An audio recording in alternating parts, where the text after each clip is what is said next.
If you're looking for an affordable escape to a nearly deserted island yet minutes away from the luxury of St. Pete Beach, then Shell Key is for you. Shell Key is an uninhabited barrier island located between Fort DeSoto State Park and the quaint town of Pass-a-Grille. The only way you can get there is by boat, and we took the Hubbard's Marine Ferry at Fort DeSoto Park. When you arrive at the parking lot of the Fort DeSoto boat ramp, there are designated parking spaces at the perimeter of the lot. The parking fee is only $5 and includes your parking at any of the Fort DeSoto beaches. You'll need to check in at the Hubbard's Marine kiosk to get your ticket. Prepaid reservations are encouraged since the ferry has a limited capacity and it can sell out quickly. In the spring of 2023, adult tickets were $35, while children's ages 3 to 11 were $20. There's not much seating or shade at the docks, so be prepared. I just want to make sure you all sign in on the manifest. You received your blue boarding pass down by the boat. Just hand me that pass. I'll rip the stub off, hand that extra section back to you guys. Make sure you also pay that $5. After a short safety briefing, it's time to start boarding. Be sure to check the Hubbard's Marine website to see what items you can and cannot bring aboard the ferry. And just remember, drinks can be purchased on the ferry, but there is nothing on the island.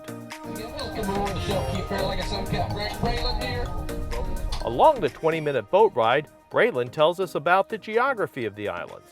You'll notice that is our outback key. It's shaped like a big fish hook out there. It is naturally made, not man-made, and it does not connect to Fort DeSoto as of yet. Along the way, we see dolphins close to shore. Let's zoom in to get a better look. There he is. Once we arrive, we set off to explore the southern end of the island.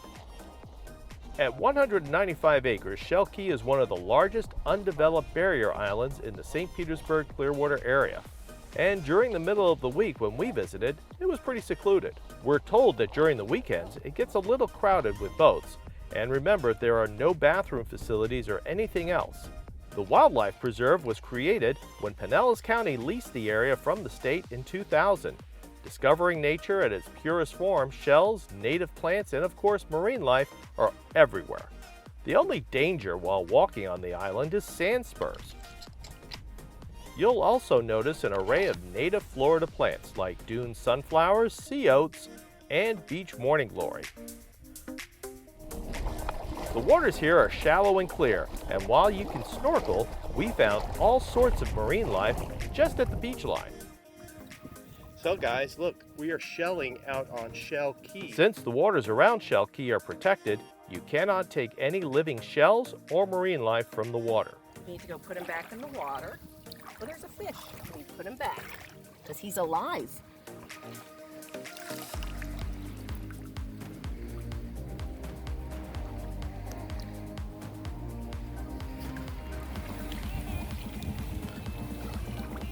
Hey, here he is.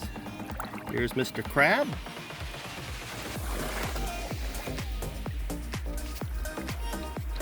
Mr. Crab, we're gonna bring Mr. Crab back out. Oh, there he fired himself. There he is. This is called a sand dollar.